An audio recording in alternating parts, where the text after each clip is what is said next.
Hello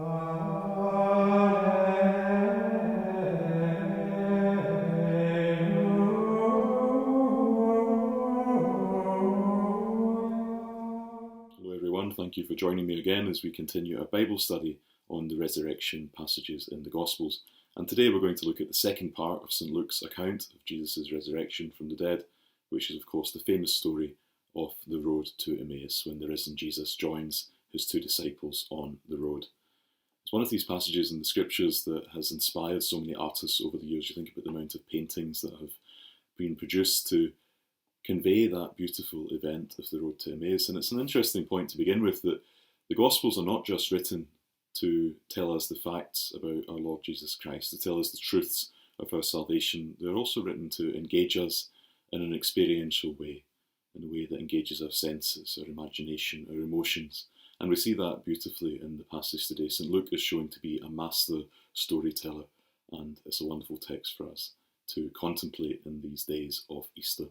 So let's begin reading through the text. So this is chapter 24 of St. Luke's Gospel, verses 13 to 35, and we'll begin reading through slowly together. That very day, two of them were going to a village named Emmaus, about 7 miles from Jerusalem, and talking with each other about all these things that had happened. So one of the first things we're told is that it's the same day, so this is still Easter Sunday when this account is taking place. And if the women discovered the tomb, the empty tomb in the early morning, we're probably now maybe late morning, early afternoon is the time of day. We're told that two of them, who is them? Well, immediately before we're told of this group, we have the 11 apostles, we have the disciples, and we have the women who discovered the tomb. So it's two from this group who are travelling to Emmaus. In a moment we'll find out that one of them is named Cleopas. They're on the way to Emmaus, which is a village 7 miles outside of Jerusalem. Now, we don't exactly know where Emmaus is. There's 3 different locations in the Holy Land that might be Emmaus. However, the most traditional one is on the west of Jerusalem. So we can picture these two disciples going down from Jerusalem. Jerusalem is very high up towards this village of Emmaus. And since it's in the west, they're walking towards the sun as it's beginning to move across the sky and set in the west. And on a spiritual level, this isn't good, because the east traditionally is the place of new life. That's where the sun rises in the east. That's why the direction of worship, not just for Christians and Jewish people, but for many people, is the east, because it symbolises the rising sun, new life. So they're walking away from that, which is interesting. If we think about the people of Israel travelling from Egypt into the Promised Land, they were going from the west to the east, to this place of new life. When they crossed the Red Sea, it was from west to east, from death to new life. So the disciples symbolically are going in the opposite direction of all of this, and it's a small detail to consider at the beginning of this gospel.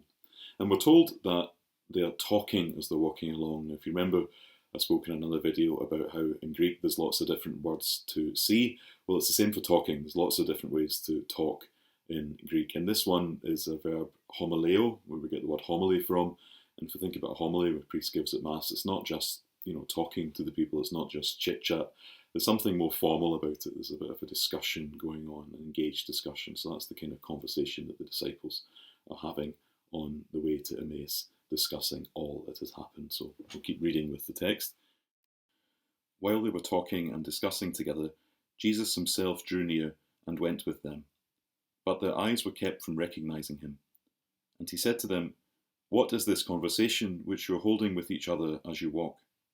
And they stood still, looking sad. So the disciples are travelling along, talking and discussing what had happened. And that word discussing there is the same word that's used in the Gospels, when the Pharisees come to challenge Jesus about something, to dispute with him some point. So, again, it's not just a little chit-chat these two disciples are having. They're having a bit of an argument about everything that's been going on, debating the points of what has happened in these last days. And we're told that their eyes were kept from seeing Jesus when he comes up beside them and begins to walk with them. It's not that they just didn't recognise Jesus, they hadn't forgotten what he looked like after only a few days. This is something external, something that God has done in this moment to keep their eyes from recognising him. And of course this is leading to a greater good as the story progresses, we'll see that they recognise him in a much deeper way than just saying, "Oh, there's Jesus." There's a much deeper level of recognition that God desires from these disciples. But what I love with this scene is it's a bit awkward. You've got these two companions walking along, arguing with each other, having a bit of a domestic, and into this scene steps Jesus, who they don't recognise. They see him as a bit of a stranger at this point.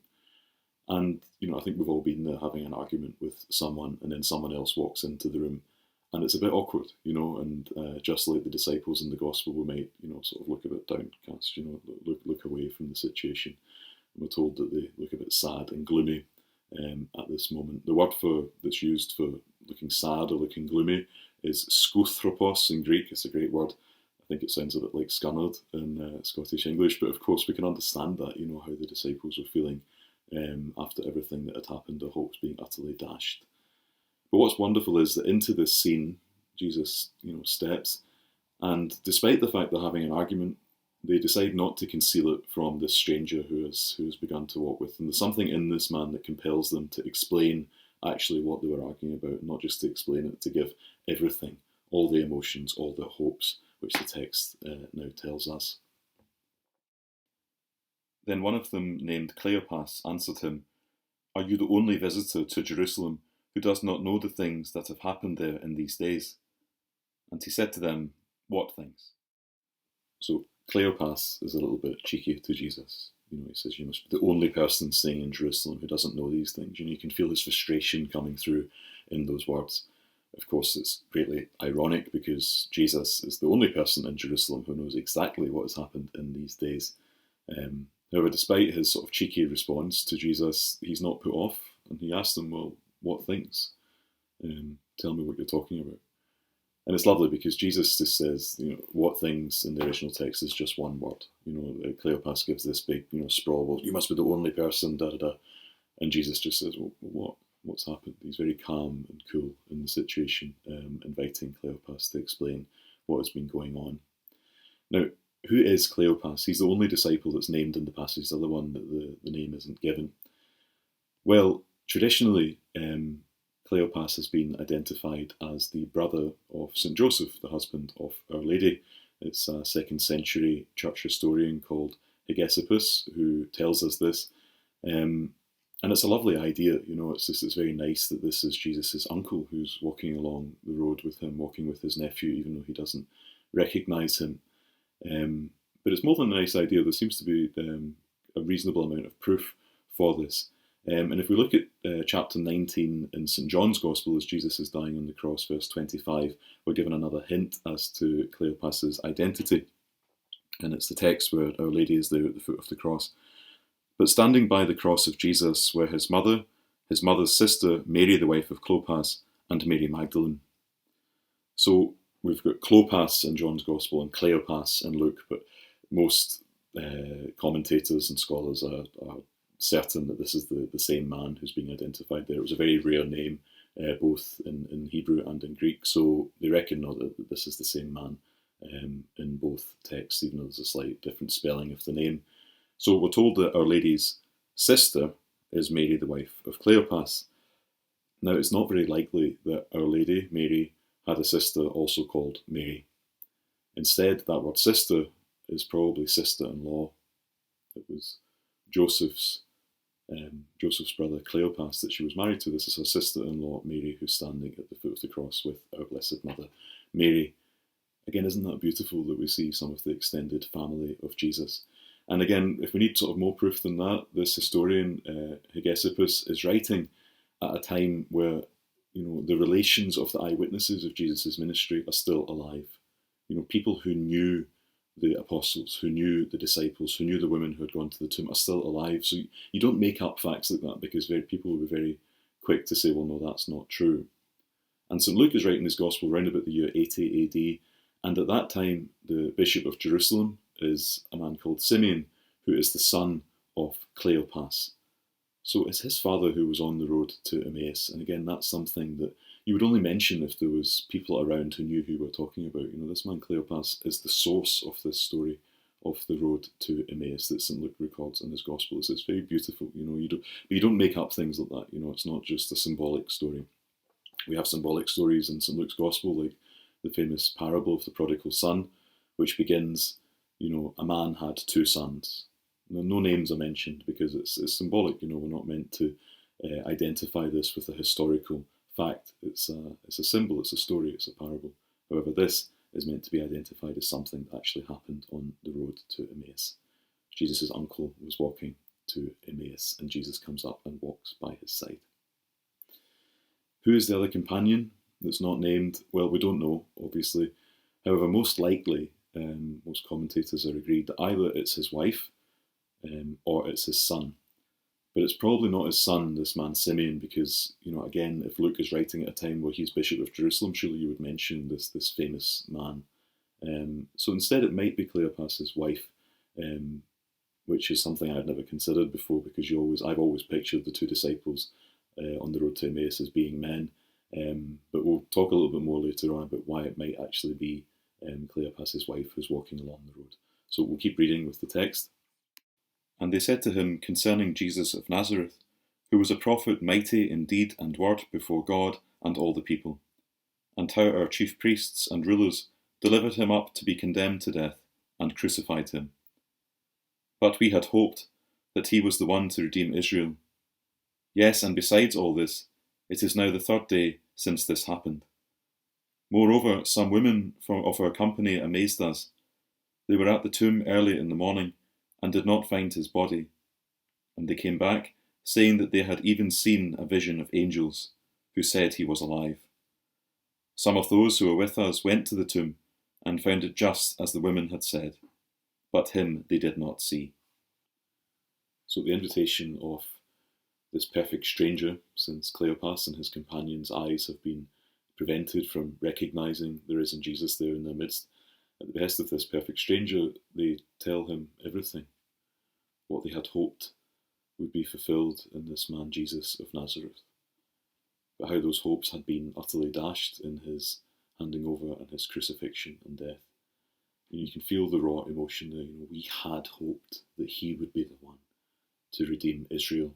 Those words that begin St Luke's Gospel in that beautiful Benedictus canticle, God has visited his people and redeemed them. That was the great hope for his disciples, for his apostles, for those who knew Jesus, that he would be the one to do it, that he really was the Messiah. And those hopes seem to have been destroyed in Jesus' death on the cross. You can feel that really raw emotion that's there. What's important in all of this, as Cleopas goes through, especially as he gives so much detail about what has happened in the last few days, Jesus' crucifixion, his burial, that the women had gone to the tomb, finding an empty tomb, even these angelic witnesses who said that Jesus is risen. None of that is enough to prove that the resurrection actually happened. We're told that some of them even went to the tomb to see for themselves, but that's not enough, and that is important because the empty tomb and even these angelic witnesses are not enough to prove the resurrection. They have to see Jesus for themselves, to see that he is truly risen, which of course is about to happen very shortly in this gospel story. The empty tomb is a consequence of Jesus' resurrection. It's not proof of it. And that's important for us too, that Jesus doesn't just leave us that enigmatic message. It could be explained in lots of different ways. No, he comes to his apostles and disciples and shows them that he's truly risen physically in his body. So we'll listen to Jesus' rebuke now of the disciples for their disbelief. And he said to them, O foolish men, and slow of heart to believe all that the prophets have spoken, was it not necessary that the Christ should suffer these things and enter into his glory? And beginning with Moses and all the prophets, he interpreted to them in all the scriptures the things concerning himself. So remember, I said St Luke is a great storyteller, and he's having a little bit of fun here, because the previous passage, remember, finished with Cleopas saying, and him they did not see, speaking of the risen Jesus, and then this passage begins, and he said to them, the risen Jesus who's standing there talking to them even though they don't realise. Him they did not see, and he said to them. That sort of use of irony in the text that's very clever. And Jesus begins by saying, oh, we can feel this sort of kind of emotion within him, oh foolish men. Now the translation that you have there is from the Revised Standard Version, the RSV, and many versions will have that, oh foolish men or something like that. But it doesn't actually say men in the text, it's oh foolish ones. or foolish people, you might want to translate it as. It doesn't maybe sound quite as effective, but it doesn't necessarily mean that the two people who Jesus is talking to are both men. It's the masculine plural, but it doesn't mean that they're both men. It means at least one is a man, and we know that Cleopas, of course, is. However, the other disciple could, in fact, be a woman. It could still be a man, we don't know who it is, but it's not a given. So it's not all foolish men, it's all foolish ones, slow of heart to believe all that the prophets had spoken.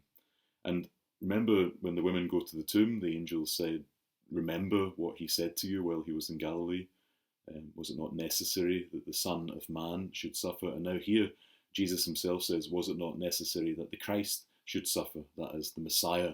So he identifies this Son of Man figure from the book of Daniel, this prophetic figure, with the Messiah, with the Christ, with the Anointed One. Jesus himself puts the two of them together. He calls them foolish, but it doesn't mean that they're stupid. It means that they're sort of slow to comprehend, slow to grasp the full meaning of things as it's presented in the scriptures. And then, he does the work for them. We're told that he interprets the scriptures for them. The word that's used is actually he translates the scriptures for them. And what do we do when we translate something? Well, we make it accessible to us in our own language, in our own culture, with our own understanding of things, our own situation. So that's what Jesus does. He brings the scriptures down to a level that the disciples are able to engage with. So they drew near to the village to which they were going. He appeared to be going further, but they constrained him, saying, "Stay with us, for it is toward evening, and the day is now far spent." So he went in to stay with them. When he was at table with them, he took the bread and blessed, and broke it, and gave it to them. And their eyes were opened, and they recognized him, and he vanished out of their sight. Then they said to each other, "Did not our hearts burn within us while he talked to us on the road, while he opened to us the scriptures?" So on this 7-mile journey to Emmaus, the time seems now to pass very quickly as Jesus is interpreting the scriptures for them, opening up the scriptures to see where the suffering Messiah was prophesied. And they get to where they're going, but now they want him to be with them. They constrained him to stay with them. It's almost forceful, it's almost physical, this idea, stay with us, stay with us. And that idea of staying with someone, of remaining with someone, is a beautiful image that we see often in St. John's Gospel. That remain in me, remain in my love. The vine and the branches, he who remains in me bears fruit in plenty. It's a beautiful image, stay with us, Lord, remain with us. So Jesus does. He goes into the house with them, and immediately we're told that he sits down at table with them, he takes the bread, he blesses the bread, he breaks the bread, and he gives it to them. There's 4 actions there. We have the taking, the blessing, the breaking, and the giving. And it's the exact same words that are used in St. Luke's account of the feeding of the 5,000. And of course, it's the exact same words that are used at the Last Supper when Jesus gives his disciples, his apostles, his own body and blood in the form of bread and wine.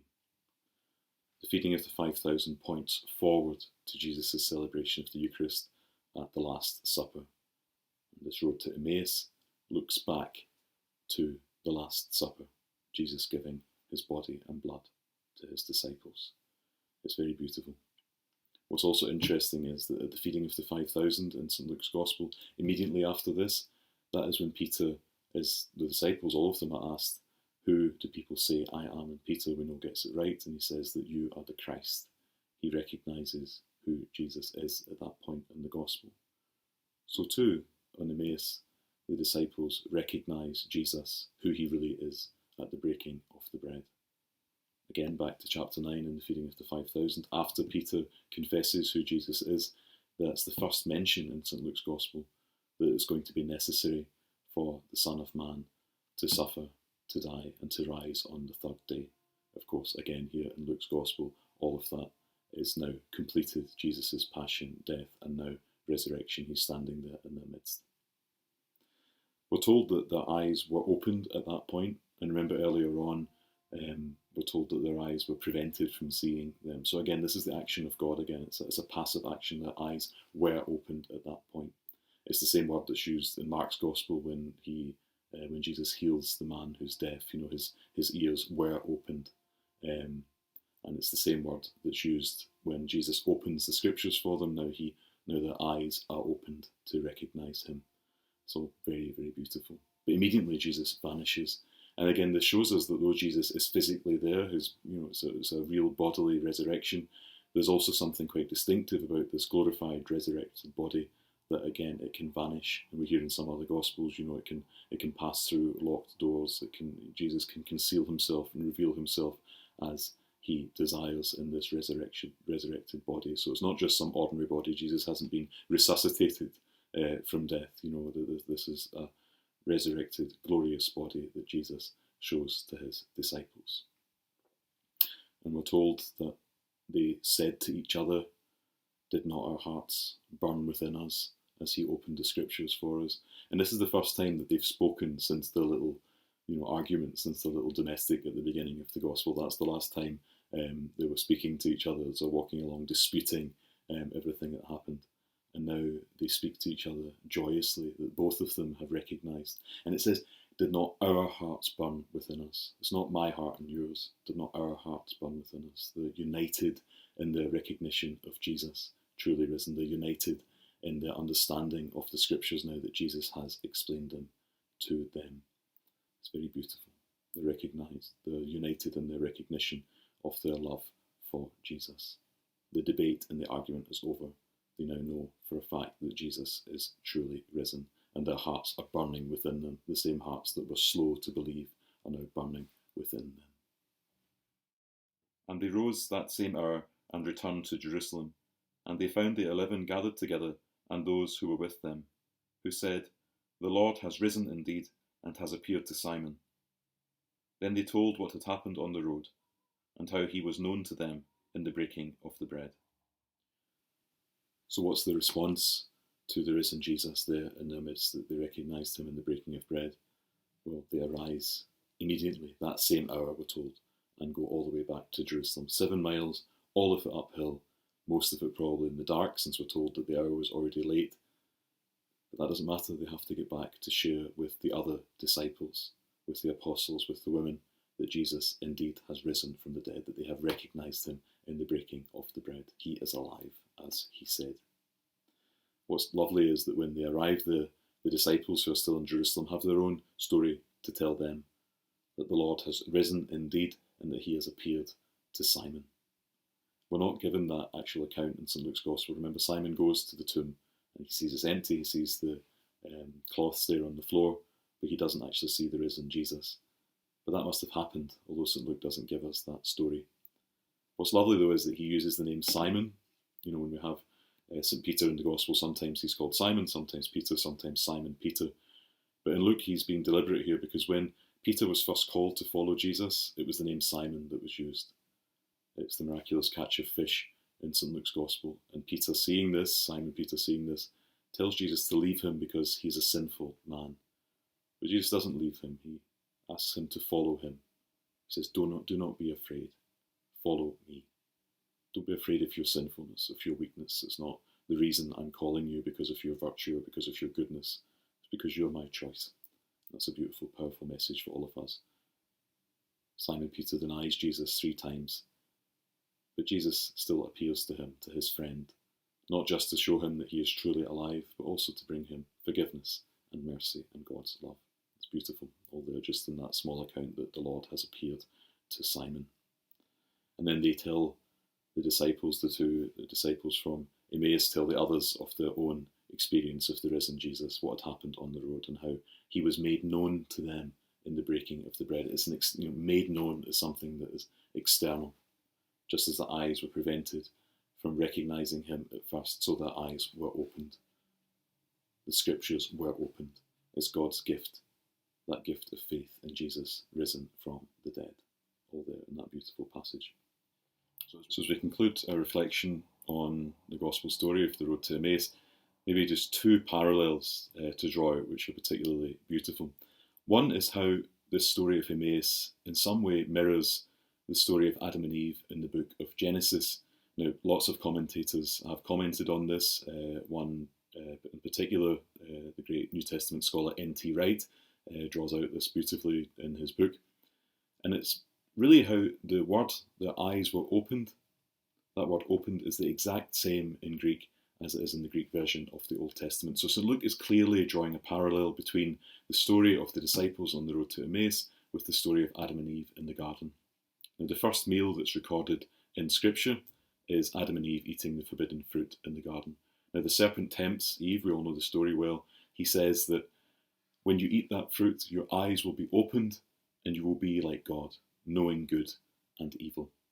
So they eat the fruit, and of course their eyes are opened, but not to know anything apart from their own nakedness, their own shame, and that's when they start to hide from each other. That's when division comes between man and woman, comes between human beings in that account in Genesis. And on the road to Emmaus, again, there are two disciples, possibly a man and his wife, Cleopas and his wife, we don't know, but that is a possible interpretation of it, who are arguing, who are disputing on the way, who are having this domestic as they're walking along. But Jesus comes and walks with them, just as God walked in the cool of the evening in the book of Genesis with Adam. So too he joins his disciples on the road to Emmaus in the cool of the evening as the day is beginning to fade. And then, of course, their eyes are opened. Unlike Adam and Eve, whose eyes are opened to their sinfulness, to their weakness, to their vulnerability, the disciples' eyes are opened to God there in their midst. It's absolutely beautiful, the parallel between Genesis and Emmaus. And of course, it's this whole idea of this new creation that comes in the resurrection. This is the first meal of the new creation, which of course is the Holy Eucharist, the breaking of the bread. And that leads on to the other parallel we can draw between the road to Emmaus and of course the Mass itself. This is something Pope Benedict XVI has drawn on several times very beautifully to say how the road to Emmaus parallels the celebration of the Mass. We think about it, of course, at Mass, the Scriptures are opened for us. We're called to recognise Christ there, not only in the New Testament and the Gospels, but also in the Old Testament too. And our hearts should burn within us as we recognise God's work of salvation there, which of course builds up to the celebration of the Eucharist, to the breaking of the bread, when we receive the risen Jesus in Holy Communion. It's absolutely beautiful. And of course, even at the beginning of Mass, when we call to mind our sins, when we bring before God our troubles, our worries, our weakness, our sinfulness, that also happens in the road to Emmaus. The risen Jesus compels those two disciples, even though they don't recognise him, to tell them their trouble. What things are you talking about on the way? And then they confess their hopes, their struggles, their doubts to the stranger. It's all there in the Mass. Beautiful story on the road to Emmaus. So in our next video, we'll conclude Luke's resurrection account in the Gospel by looking at the risen Jesus coming to the 11 disciples in the upper room.